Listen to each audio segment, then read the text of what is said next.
On souhaite ici déterminer à quelles conditions nécessaires et suffisantes sur la matrice carrée U de MNC, la matrice V est diagonalisable.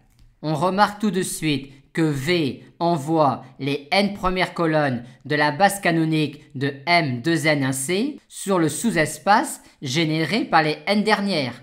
Et inversement, V envoie les n dernières colonnes de la base canonique de M2N1C sur l'espace généré par les n premières. D'où l'envie de regarder V carré, ce qui nous donne cela.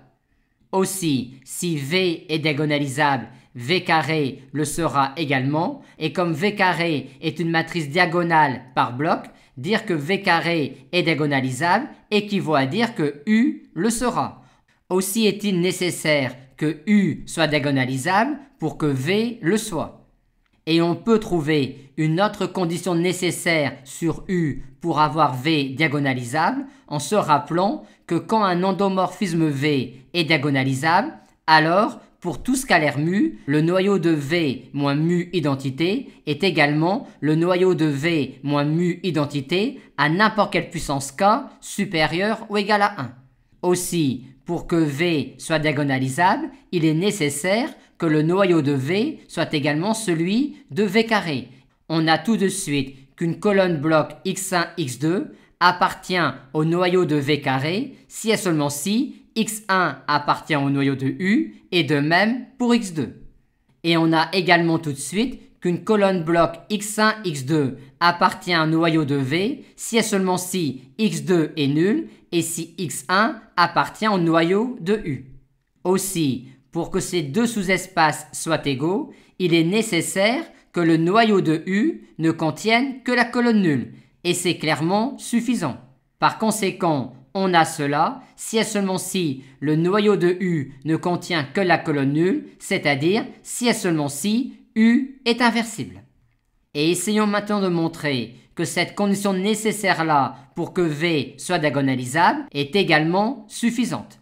Et à quoi peut-on penser pour montrer une telle implication? Idée 1, avec une matrice P qui permet de diagonaliser U, peut-on construire une matrice Q qui permet de diagonaliser V? Pas évident ici. Idée 2, comme U est diagonalisable, le polynôme S de X, qui est le produit des X moins lambda, lambda parcourant les valeurs propres distinctes de U, est un polynôme annulateur de U à racine simple. Et on pourrait alors espérer, à partir de ce polynôme-là, construire un polynôme annulateur à racine simple de V. Le problème, c'est qu'il ne semble pas évident de lier les puissances de V aux puissances de U et par conséquent de lier un polynôme en V à un polynôme en U. Idée 3, ne pourrait-on pas, à partir d'une base de vecteurs propres pour U, construire une base de vecteurs propres pour V? On va rester dans cet état d'esprit-là en essayant de relier les valeurs propres de V à celles de U et donc les sous-espaces propres de V à ceux de U.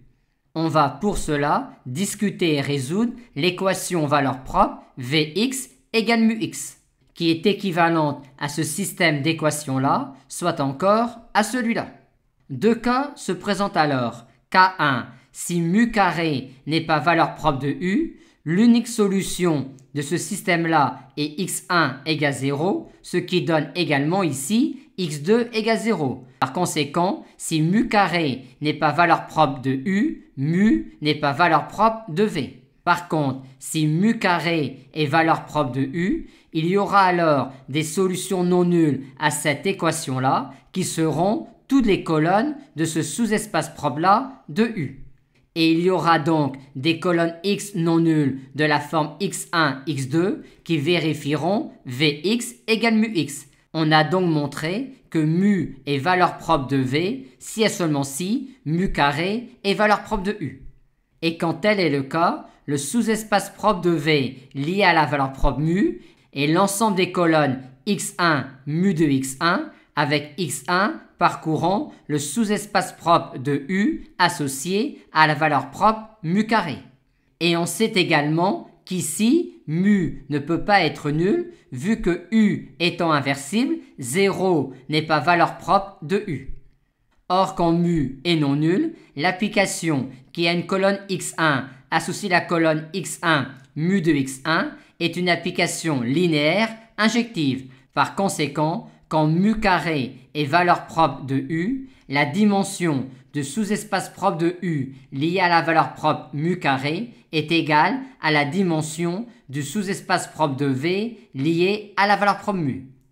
Et comme 0 n'est pas valeur propre de U, U étant inversible, chaque valeur propre de U que l'on peut écrire sous la forme mu carré va donner naissance à deux valeurs propres de V, mu et moins mu.